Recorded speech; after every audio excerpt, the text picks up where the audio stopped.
Oi, gente. Só esperando a Ju entrar aqui. Oi, Oi, oi. Tá me ouvindo bem? tô te ouvindo, e você? Também, me ouvindo bem. Então tá ótimo. Que vamos conseguir fazer nossa live. Sim! Vai ser Eita. ótimo. O pessoal já tá entrando aí. Ótimo, pessoal entrando. Vocês podem ficar à vontade, viu, pessoal? Podem ir mandando perguntas. Eu deixei uma caixa de perguntas aberta também, mas cedo já recebi algumas, a gente vai tratar delas aqui. Mas enquanto o pessoal vai entrando aí, acho que a gente pode se apresentar, né, Ju? Ótimo. Então, eu sou a Maria, e eu sou, né, eu tenho essa página aqui, acho que deve ter algumas pessoas aqui que me seguem, que estão entrando. A Ana Carolina, todo mundo aí, muito bem-vindos.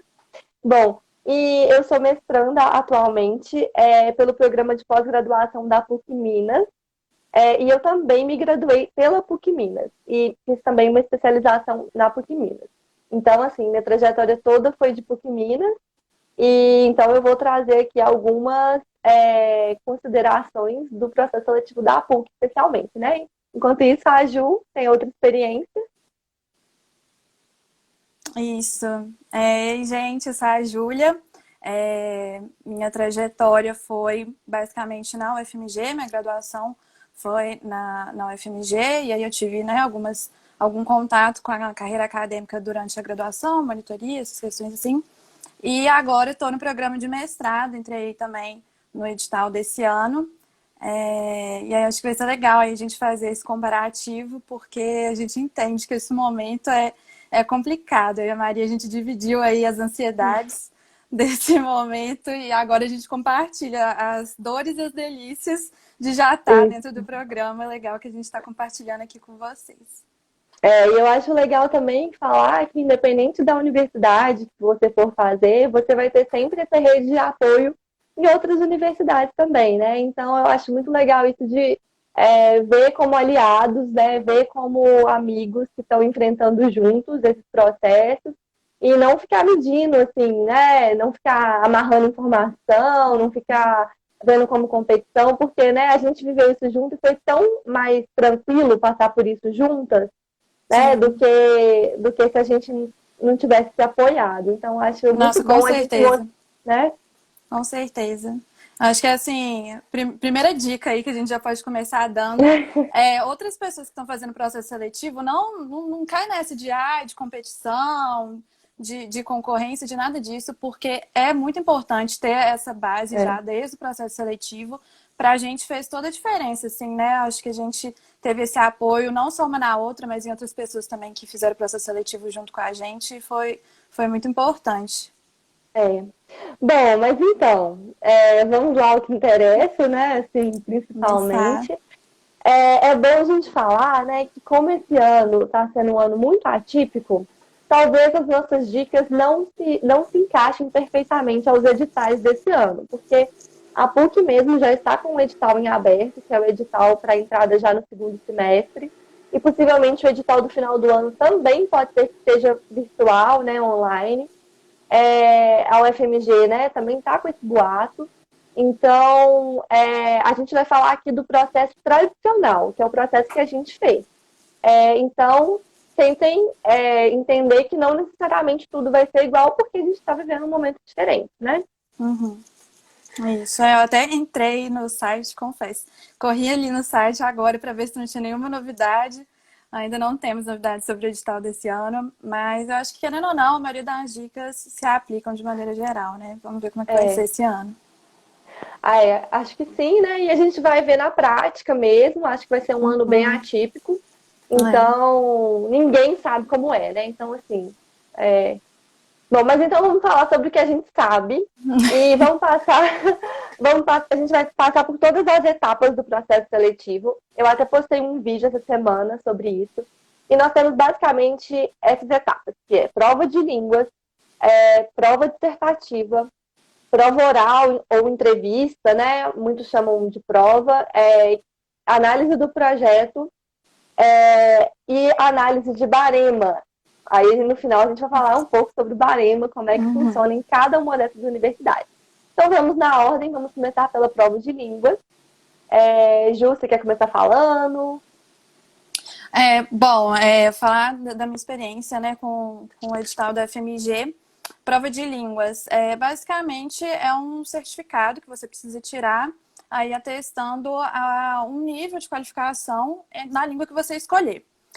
Se não me engano, as opções é a prova do Senex, né? Então você paga uma taxa, faz uma prova, e aí as opções, se não me engano, são inglês, espanhol, francês, italiano e alemão, acho. Espanhol, o edital não aceita, né? É bom falar que espanhol, apesar de existir a prova, o edital não aceita. É mesmo, menina? Não aceita. É porque no doutorado você tem que fazer duas, né? Aí o espanhol entra, mas realmente no mestrado eu fiz de inglês, basicamente uma prova, um certificado, né? A gente faz a prova e aí tem uma nota mínima, se não me engano, 60% que você tem que tirar da prova. E aí esse é um certificado que basicamente você só tem que apresentar. Então, isso não é um requisito no sentido de fazer uma diferença na sua qualificação. É mais um pré-requisito mesmo na UFMG que você tem que ter esse certificado como aprovação de uma etapa mesmo. É legal falar dessa prova. Essa prova, gente, é uma prova muito especial. É a prova do Senex da Fale. Eu já falei dela em outras lives sobre uma dica muito importante, porque essa prova ela é vinculada ao UFMG, mas ela também se aplica a outras universidades, como a PUC. Então, no meu caso, eu também fiz essa prova do Senex, da Fale, e o certificado também é válido no programa de pós-graduação da PUC. Então, isso é ótimo, porque se você for fazer os dois processos ao mesmo tempo, é só uma prova que você vai ter que fazer. E o outro ponto positivo é que essa prova da UFMG de línguas, ela é muito, muito, muito mais fácil e mais acessível para quem não tem tanto bagagem de conteúdo do que a prova da PUC. Porque essa prova do Senex, né, da UFMG, é uma prova que tem um texto na língua que você escolheu. Vamos pegar aqui em inglês, que também foi a prova que eu fiz. Tem um texto todo em inglês. Não costuma ser um texto muito difícil, não. Depois desse texto, acho que são 4 questões, 5 questões, enfim, um número razoável de questões abertas. As questões têm um enunciado em português e a sua resposta também é feita em português. E além disso, você pode levar um dicionário para essa prova, um dicionário de inglês e português. Então, é uma prova que acaba ficando muito mais acessível a quem não teve, né, esse privilégio de ter uma educação com uma língua estrangeira, né? Então, é uma prova que ela é mais horizontal. Então, as chances de você passar nessa prova são maiores. A prova da PUC, por sua vez, se você não, vamos supor que você não quer fazer essa prova, você não entrou nesse edital da UFMG e tal, então você quer fazer a prova específica da PUC. Ela é uma prova toda em inglês, então não tem essa questão de ter os enunciados em português e a resposta em português, não tem, é tudo em inglês, e também não pode levar dicionário. Então perceba que tem uma dificuldade um pouco maior, então talvez seja legal você fazer essa prova do Senex, né? Eu sei que eu dei uma olhada no site do Senex e eles ainda não sabem se vão ter a prova de agosto ou não, mas é uma prova que acontece a cada 2 ou 3 meses, então é só ficar de olho que vale muito a pena, né? Isso, e eu acho que é importante, assim, que às vezes gera uma ansiedade, e em mim gerou, que é no sentido de, nossa, saiu o edital e eu ainda não fiz a prova, e agora? Geralmente, pelo menos no edital do ano passado, teve uma prova depois que o edital saiu, então deu para fazer inscrição, fazer essa prova com calma, assim, não é uma coisa que também precisa gerar ansiedade no sentido de, nossa, não tenho ainda o certificado, dá para fazer depois do edital sair. Dá. Não, super dá. E, inclusive, se você tiver outro certificado do tipo TOEFL, IELTS, esses tipos assim, eles também são válidos. Sim, então, não precisa gerar nenhum pânico, né? Nenhuma ansiedade, como a Ju disse. Mas é bom ficar atento, porque se você não passa nessa etapa da prova de línguas e acaba o prazo, você não pode continuar fazendo o processo, porque ela é uma etapa, sim, eliminatória, né? Ela não é classificatória no sentido de ter nota, né? De ter um peso, mas ela é eliminatória. Então, se você não faz a prova, depois você perdeu, né? Você não consegue mais continuar no processo. Isso. Né? Se vocês tiverem alguma dúvida aí, eu vi que tem um pessoal novo chegando aí, podem mandar pra gente, viu, pessoal? Bom, mas então, já falamos aqui sobre a prova de língua. Se você perdeu o que a gente falou, fique tranquilo que a live vai ficar salva. Mas agora vamos passar então para a prova dissertativa. É onde o pânico começa. Posso falando então da UFMG, depois você dá seus insights sobre a da PUC. Gente, a prova da UFMG é uma prova assim, quem já teve alguma experiência com prova da UFMG de seleção de monitoria, algum processo seletivo interno, provavelmente já passou por isso. Mas é um modelo assim, até um pouco peculiar. O que acontece? No edital vem já estabelecido alguns temas que são temas relevantes para aquele processo seletivo que você está fazendo, obviamente alinhados ali com a linha de pesquisa que você está tentando o processo seletivo, né? E aí, então, a gente tem a bibliografia relacionada e esses temas estabelecidos. Se não me engano, no edital do ano passado foram 10 ou 13 temas, algo por aí. E aí, na hora da prova, esses temas, eles sorteiam um tema lá já no momento da prova, e você tem uma redação basicamente livre sobre esse tema. Então, assim, gera uma ansiedade no sentido de, óbvio que tem tema que você vai ter mais facilidade, vai ter tema que você provavelmente não teve contato nenhum durante a graduação. O tema que caiu no ano passado, no edital, era um tema que eu tinha pouquíssimo domínio, foi um tema que eu entrei em contato estudando mesmo para o processo seletivo, mas um processo assim, interessante, porque como a gente já tem sistemas definidos, dá para a gente ir estudando antes. Então, aí já entra assim, dicas de estudo, né? Como a gente já tem sistemas definidos, já tem a bibliografia ali orientando, vai estudando os temas, vai lendo bibliografia relacionada com os temas, já pensando como que você vai relacionar ali cada texto, cada livro, cada artigo com os temas que estão elencados e já vai pensando, se você sabe que é uma prova dissertativa que você vai poder ali fazer a sua redação livremente, já pensa o que você vai querer abordar, como talvez relacionar isso com o seu projeto, com o que você pretende pesquisar, como você relaciona com outros textos, uma bagagem bibliográfica que você pode trazer a mais. Então, é uma forma de preparo já também, que acho que tira um pouco do pânico, a gente saber que a gente pode ir se preparando já uma possível resposta. Obviamente, gente, é uma redação grande, não dá pra gente escrever a resposta, decorar e ir lá e fazer a prova, né? Mas dá para pensar alguns pontos específicos que a gente quer falar. Então, é uma dica, assim, da gente já fazer os bullet points. Se cair esse tema, o que eu preciso falar? O que é absolutamente necessário para essa prova? E aí já ter aquilo em mente para na hora da prova você já ter um caminho, né? Não gerar esse pânico bem na hora da prova. Eu acho que uma das coisas que mais gera ansiedade nessa prova da UFMG é o fato de que o tema é sorteado na hora. Eu vi essa pergunta aí, Vitória, eu vou falar sobre isso, tá? O tema é sorteado na hora na UFMG, gente. Então, pensa só, tem um edital, como a Ju disse, que ele já vai te dar um norte. No edital lá tem 10 temas, né? E cada tema tem uma bibliografia. Então, tem um tema sobre direito dos vulneráveis, aí vai ter uma bibliografia. Tem um tema sobre direito, sei lá, econômico, aí vai ter uma bibliografia. Você não sabe exatamente qual vai ser o tema da redação. Pode ser um dentre esses 10. Porque eles vão sortear, e é sorteio mesmo, tipo bingo, sabe? Eles vão sortear na hora. Então, na hora eles vão falar, sorteou aqui, ó, tema 6. E aí você tem que fazer uma redação sobre o tema 6. Só que para isso você vai ter que ter estudado os 10 temas, porque se cair um tema que você não faz a menor ideia, já era. Tipo assim, você não.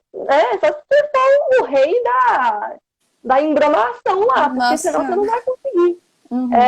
Então, o problema eu acho que causa mais ansiedade na UFMG é esse, assim, porque você tem que saber os 10 temas na ponta da língua e você não sabe qual que vai cair. Então, isso vai gerando, né, uma ansiedade nisso. A Vitória perguntou aí. Desculpa. Não, pode só falar. complementando, assim, porque são temas que, dependendo da sua linha de pesquisa, são temas muito variados, porque a minha linha de pesquisa é Direito Civil na Interdisciplinariedade.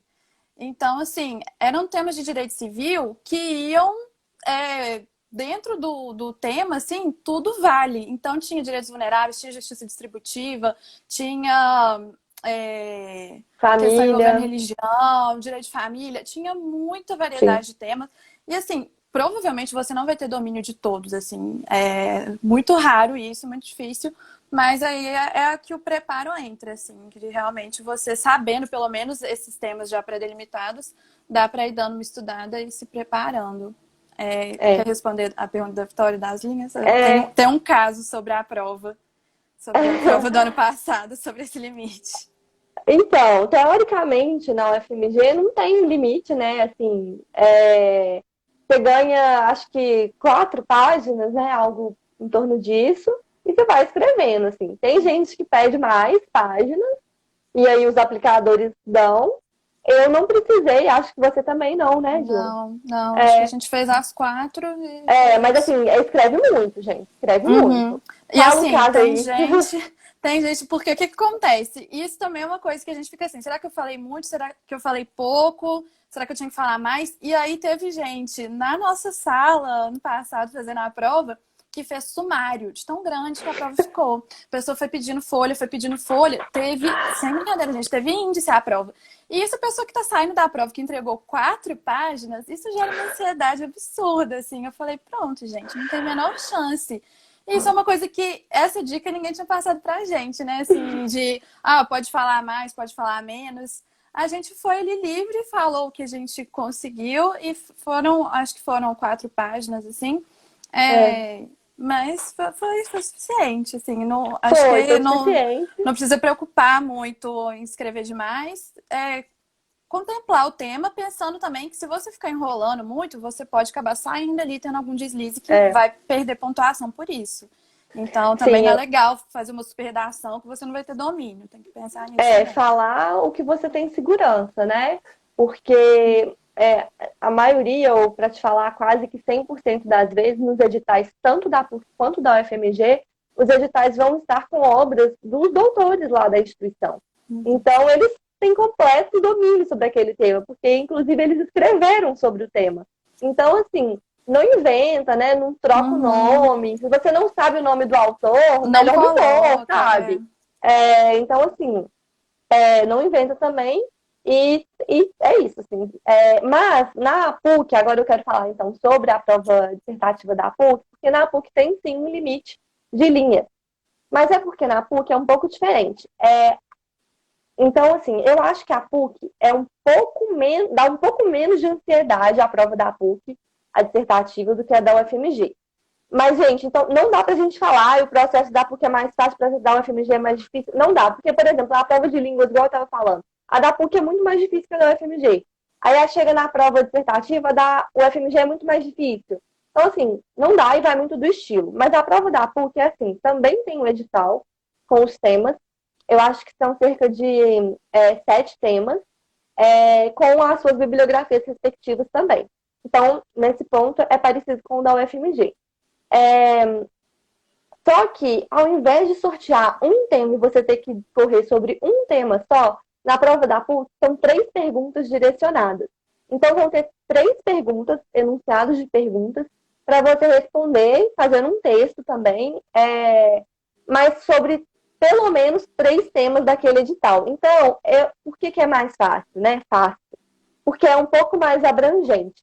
Porque se você der o azar na prova da UFMG de cair, de sortear um tema que você não faz a menor ideia, já era, né? Tipo assim, vai Uhum. ser muito difícil. Na PUC, como eles vão colocar no mínimo 3 assuntos na prova, pelo menos um você tem que saber, né, gente? Pelo amor de Deus.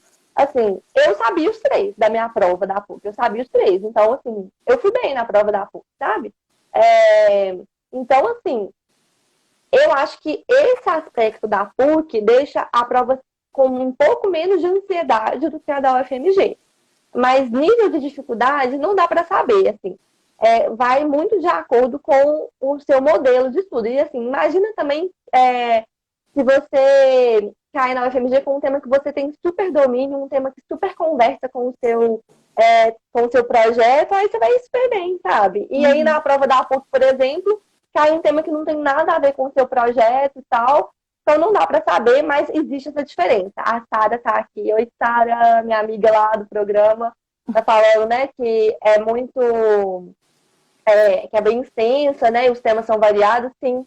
Nos dois editais, tanto o PUC quanto o Uhum. FMG, são muito extensos os textos, são variados, igual a Ju falou, né, tem direito protetivo, tem direito de família, tem direito econômico, tem várias coisas numa mesma linha. Então, assim, acaba que você tem que saber de tudo mesmo, e é isso, assim, mas eu acho que a maior diferença que a gente poderia aqui ressaltar é essa. Na UFMG, então, recapitulando para quem entrou agora, na UFMG vai sortear um tema na hora, e aí você vai escrever só sobre esse tema, e na PUC vão cair pelo menos 3 temas. Então, isso dá uma margem um pouco maior para você se dar bem ali naquela prova. Uhum. Mais alguma coisa sobre isso, Jô? O que você acha? Não, eu acho que é isso, mas eu acho assim, acho que a parte da ansiedade é o que mais pega, assim, do processo seletivo. E o que foi importante para mim foi que eu conversei, e aí vai de dica também, gente, quem está tentando processo seletivo, vai atrás de gente que participou, gente que está no programa, eu e a Maria, né, obviamente estamos à disposição. Claro. Eu interceptava gente até em fila de banheiro de evento, perguntava sobre edital, gente, não sem vergonha nenhuma mesmo. E uma dica que eu recebi foi essa, foi assim, eu conversei com uma menina que tinha passado no edital anterior e ela falou assim, olha, na minha prova dissertativa caiu o tema que eu tava assim, tomara que não seja o 6, tomara que não seja o 6, e aí sortearam e era o 6. Foi o que aconteceu na prova também do ano passado, era o tema assim, que eu tinha pouquíssimo É. domínio, mas se você se preparou ali um mínimo, você não tá tão confiante, não é o tema que você sabe super falar sobre, que conversa bastante com o seu projeto, mas se você se preparou, vai com calma, respira, no final dá tudo certo. Pois é. E aí, né, vai dar tudo certo, vocês vão passar, e aí vai chegar mais uma etapa do processo que eu fiz uma enquete nos stories essa semana, e aí foi a que vocês marcaram que era a etapa que vocês tinham mais medo, que é a etapa da prova oral, né, ou entrevista oral, ou entrevista com a banca, né, tem esses nomes todos. E por que que vocês têm tanto medo? Vocês, eu digo assim, nós, porque também era a etapa que eu tinha mais medo Com e foi a etapa certeza. mais traumatizante de todas. Mas a gente Nossa, foi. sobreviveu, a gente tá aqui, ó, cada Deu uma tudo seguiu, certo. né? Deu tudo certo. Mas então, quer falar um pouco, Ju, sobre a prova oral na UFMG, como que é? Acho que a gente fala, às vezes a gente tá até assustando mais o pessoal, assim, mas realmente, assim, é a etapa que a gente tem medo. Por quê? Porque você tá ali completamente exposto, a banca tá te vendo, porque a prova escrita, acho que isso a gente não comentou, né? Talvez não seja uma coisa óbvia, mas a prova escrita é uma prova que é corrigida anonimamente. Então a banca tá corrigindo aquela prova sem saber que ela é sua. Então você não fica com aquela vergonha no sentido de, nossa, vão achar que eu sou burra, ou vão achar que eu não sou capaz, qualquer coisa assim. A prova escrita você não tem esse medo. Agora, na banca, você está ali completamente exposta.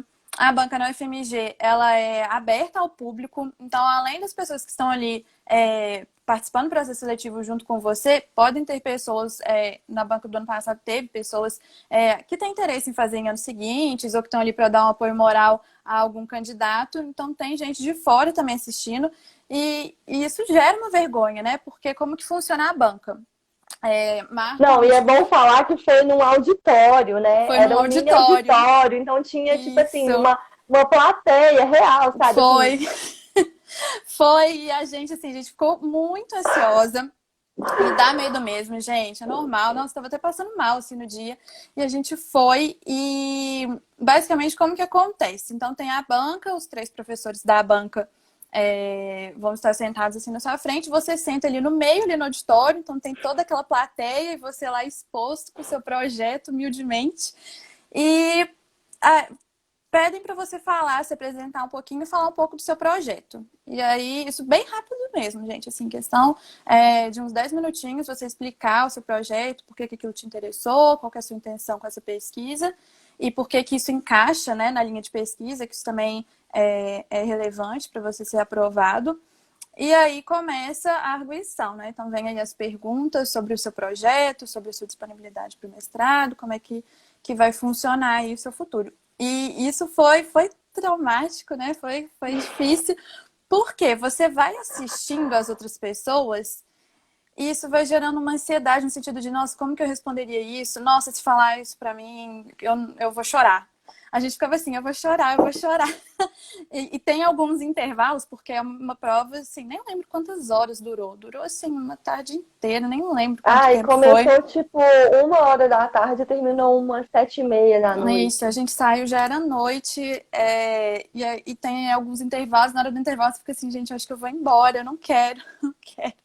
Mas, basicamente, você ir com confiança no seu projeto. Tem um motivo para você ter escolhido aquilo ali, e aí, se você passa essa confiança e explica o que que te trouxe até ali, os professores eles vão fazer perguntas, como que acontece, né, na UFMG? A gente tem aí as vagas relacionadas ao a linha de pesquisa, né? Então a gente tem, sei lá, acho que foram 7 vagas que estavam abertas no edital passado.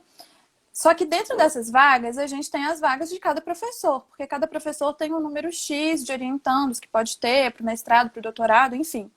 Então, além das vagas da linha de pesquisa, tem as vagas que estão relacionadas aos professores, que dependendo, o professor pode ou não se interessar pelo seu projeto. Então, às vezes tem um professor que ele tem 3 vagas em aberto, mas todos os projetos que são apresentados não tem nada a ver com a linha de pesquisa dele. Então, isso é um ponto muito importante que a gente tem que considerar, que é, vi que a Sara falou assim, lembrar de defender o seu projeto.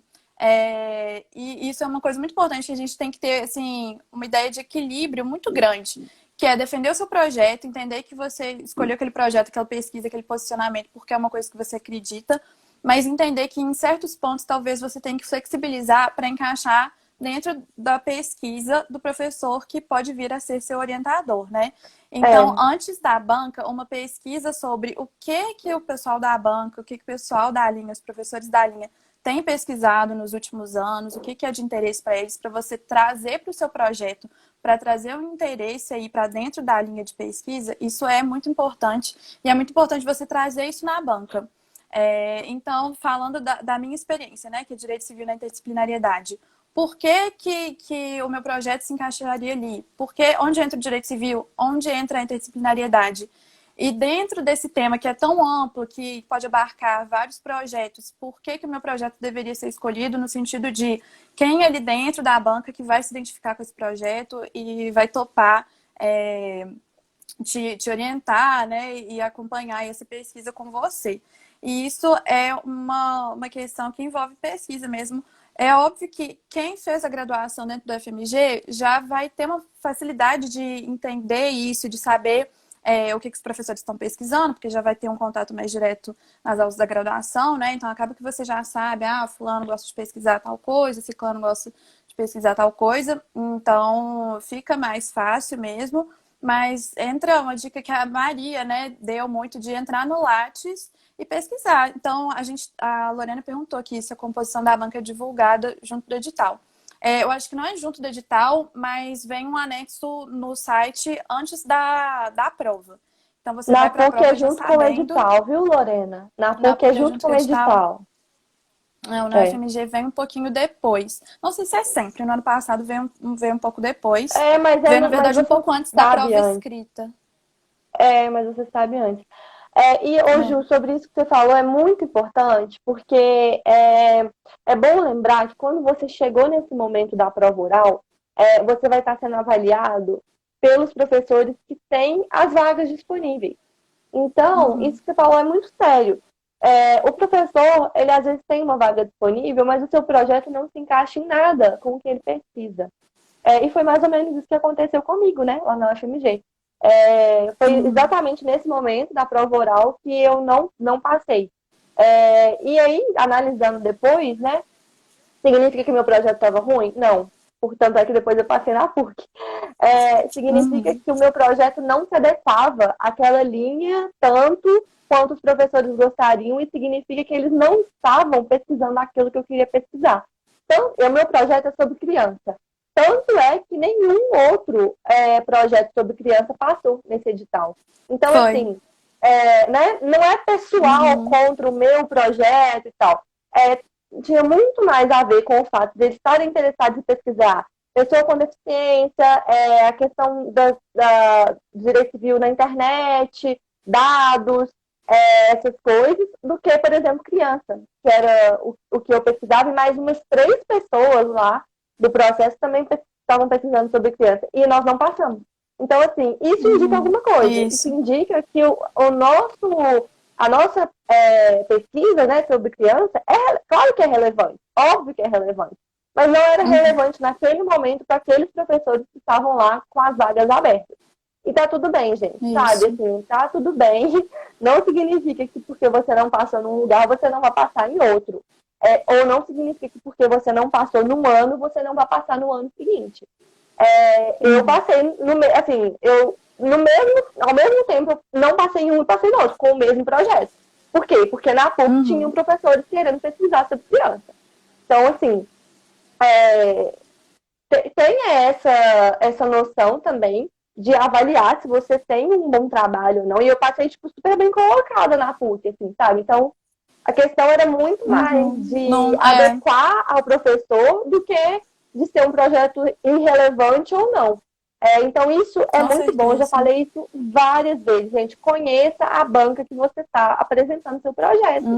Tipo assim, na minha banca da PUC, eu sabia que o que eu ia falar ia, de certa forma, agradar os professores que estavam lá. Na UFMG, eles não tinham muito a ver com o que eu pesquisava, assim, até porque meu tema é um pouco polêmico, né, Ju? Então, assim, tem algumas perguntas aqui, vamos ver. A Sara comentou que a escolha do programa acaba sendo muito relacionado com o possível orientador. Isso, sim, com certeza. Isso até é uma coisa importante, que é uma dica que eu recebi logo que saiu o edital, que na hora de você preparar o seu projeto mesmo, eu não sei como que funciona muito bem na PUC, na UFMG, você tem que depositar o projeto já no momento da inscrição. Então, seu projeto tem que estar pronto quando você faz a sua inscrição.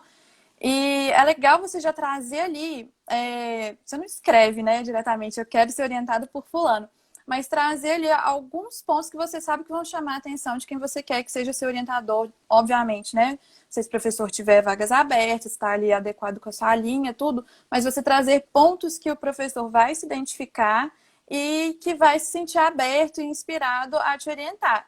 Mas também não apostando todas as suas fichas num único professor, né? Pensando ali na variedade de professores que tem na banca, o que você pode trazer para o seu projeto, que você está disposto a flexibilizar para ter um orientador que vai estar de acordo com aquilo, que vai curtir pesquisar aquilo com você. A Ana Carolina perguntou, então é possível apresentar o mesmo projeto em instituições diferentes? É possível apresentar um projeto muito similar, né? Mas você tem que se adequar ao edital daquela instituição.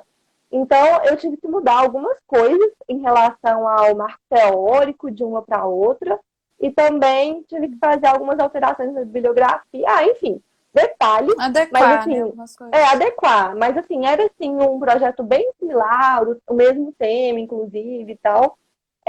Então, dá sim, tá? E o Marcos também fez um comentário. É legal lembrar também que tem professores com vaga, mas não estão na banca. Não principalmente em linhas maiores da UFMG. Sim, isso também acontece na PUC, Marcos. Inclusive, a gente assistiu uma banca de doutorado. O professor orientador não estava na banca. Inclusive, que acabou sendo orientador do menino que foi aprovado, que a gente assistiu, não estava na banca. Então, isso às vezes acontece mesmo. E aí cabe aos professores que estão na banca de identificarem ali que o professor que está com vaga aberta, né, vai ter interesse. Então, é de identificar. Como isso acaba que é bem delimitado, né? Quem gosta de pesquisar determinados assuntos, isso o pessoal consegue identificar com facilidade, sim. Citar esse professor no referencial, se possível, também é legal. É muito bom. Trazer sempre bom colocar... É sempre bom colocar nas referências e nas citações os professores daquele programa. Então, assim, embasar o seu referencial, o seu projeto todo com professores lá do programa é sempre bom, né? Isso vai, com certeza, chamar a atenção deles. Bom, mas então, só para finalizar essa parte da prova oral, tem uma diferença em relação à PUC, que na UFMG, né, como a Ju já disse, uma coisa que causa muita ansiedade é o fato de ter uma sessão aberta, né? Num auditório, assim, com plateia, com tudo. Na PUC é um pouco diferente. Eu acho, inclusive, porque a UFMG tem que ser assim por ser público, né? Então tem umas leis, assim, né, da seara pública que exigem isso. Mas na PUC, na verdade, os candidatos ficam todos juntos, mas a hora da entrevista em si é numa sala separada. Então, isso dá um pouco menos de ansiedade, mas mesmo assim, você fica com frio na barriga, você fica suando frio, porque, assim, dá, né, um trem, assim, na gente, mas tem esse ponto de diferença. Mas, tirando isso, é muito parecido, assim, também é a análise do seu projeto, a análise da sua disponibilidade, eles fazem perguntas, né, que são as arguições, e aí e também é o mesmo esquema, de 3 professores e você respondendo a esses 3 professores. Então, a principal diferença seria essa, que uma realmente é uma sessão bem aberta e a outra, o momento específico da arguição, ele é separado, apesar de antes você ficar com todo mundo junto também. Mais alguma dúvida aí, pessoal, sobre essa etapa? Vocês podem mandando para a gente. Enfim, tem uma outra etapa que, inclusive, mandaram, né, a pergunta, foi a Ana Carolina que mandou, inclusive, lá na caixa de perguntas que eu fiz, e essa pergunta eu já recebi várias vezes, porque lá na PUC a gente tem uma etapa muito importante, que conta muito ponto, e que faz muita diferença na aprovação ou reprovação do candidato, que é a análise do barema. Eu já falei várias vezes sobre o barema aqui na página, já fiz um vídeo sobre isso, inclusive é o vídeo meu que mais tem visualização, assim, porque é um tema que as pessoas gostam muito, tem muita dificuldade de entender. Mas o que é o barema? Na PUC, ele vai funcionar como uma etapa, sim. Então, o barema é uma tabela, um quadro, com várias questões acadêmicas que você fez ao longo da sua vida que vão pontuar. Então, monitoria, iniciação científica, publicação de artigo, publicação de capítulo de livro. Organização de evento. Participação em seminário, como orador, né? Participação de grupos de estudos com registro no CNPq, várias coisas. O que mais? Participação em banca de TCC, de graduação ou de especialização. Tudo isso pode contar ponto no seu barema. E aí, na PUC, cada uma dessas coisas tem um ponto. Depois vocês podem dar uma olhada lá no vídeo que eu postei sobre isso. Lá eu até mostro a pontuação de cada coisa. E aí, depois você vai chegar e vai ter lá, sei lá, vamos supor, 8 pontos de barema, ou então 3 pontos de barema. E aí, na PUC, essa nota vai ser acrescida à sua nota. Então, vamos supor que você tirou 6 na prova dissertativa. E aí, você tirou 3 no barema. Então, você vai ter 6 mais 3. Então, veja como isso pode mudar muito o seu ranqueamento. Você pode ter ido mal na prova dissertativa, por exemplo, 6, né, que é o mínimo para passar, e tirar 10 no barema. Você vai estar com 16 no fim das contas. E, ao mesmo tempo, uma pessoa pode ter tirado, um outro candidato pode ter tirado 9 na prova dissertativa, uma ótima pontuação, e ter tirado 2 no barema. Essa pessoa vai estar com 11. Você, mesmo tendo pior na prova dissertativa, vai estar no ranking melhor. Então, assim, você tem mais chance de passar do que a outra pessoa. Então, por isso que o barema na PUC, ele é muito importante. Então, corra atrás do seu barema o quanto antes, tá? E é importante falar que o barema, as comprovações dele já se dão na hora do ato de inscrição e não na hora do ato de análise. Isso faz diferença, porque se a inscrição, vamos supor que o edital abra, tem um aberto, né? Mas não vamos falar desse não, vamos falar do final do ano. Vamos supor que a inscrição abra e o prazo limite dessa inscrição é dia 5 de novembro. E aí, dia 5 de novembro, você já tem que colocar todos os seus certificados do barema lá. Então, se no dia 6 de novembro sair uma publicação de um livro, não adianta, você não vai poder emendar. Então, é só no ato da inscrição, tá? A Ana Carolina perguntou, participação em extensão também conta? Normalmente não. Porque tem que ter registro no CNPq e normalmente as extensões não têm esse registro. O que conta por exemplo, se você tem um seminário vinculado a essa extensão e aí você apresenta algum trabalho ou então faz parte da organização do seminário, aí tem um certificado específico mostrando que você foi seminarista, que você foi organizador, alguma coisa assim. Mas a mera participação em extensão normalmente não pontua, tá? Mas isso você tem que olhar direitinho em cada edital. E aí, Ju, fala do Barema da UFMG. Ninguém consegue entender, né? Mas é porque tem um motivo. Notícia boa para o pessoal que quer tentar o FMG, que Barema não faz parte do processo seletivo para entrar no programa da pós-graduação da FMG, gente. Então, como que funciona, né? A gente tem o Barema do FMG, o edital sai logo no início do ano, se não me engano, acho que em janeiro que sai, mas é para tentar bolsa na pós-graduação. Então, se você quer fazer o seu programa, né, de mestrado, de doutorado, recebendo uma bolsa, aí sim você tem que apresentar toda a comprovação aí do seu barema. Só que o que acontece? Até eu e a Maria já estava conversando sobre isso. Se você é uma pessoa que é um fator aí determinante para você realmente receber essa bolsa, é importante. E aí a questão da bolsa entra em vários detalhes, né? Enfim, tem vários requisitos para você participar desse edital. Mas aí também é uma coisa que, de qualquer forma, você tem que correr atrás antes, o quanto antes, porque o processo seletivo acontece no final do ano, o edital da bolsa, em que vão analisar o barema, já é no início do ano seguinte, em que as aulas vão começar. Então, acaba que no final das contas, se você tem essa intenção aí de se candidatar para a bolsa, tem que correr atrás também com uma certa urgência. Só que não é requisito para aprovação. Então, você é aprovado sem necessidade de comprovar publicação, nada disso. O processo seletivo do FMG acaba depois da banca mesmo, da prova oral. Isso pode ser bom, mas pode ser ruim, né? Porque, assim, por exemplo, eu não fui tão bem na prova oral, mas talvez se tivesse tido análise de barema, talvez eu pudesse, né? Porque o meu barema era bom. O meu barema já tinha publicação, mais de uma. Já tinha monitoria, já tinha seminário, já tinha um monte de coisa. Então, assim, por um lado pode ser bom porque alivia quem não tem barema, mas por outro lado pode ser ruim para quem tem barema e acaba sendo desperdiçado, né?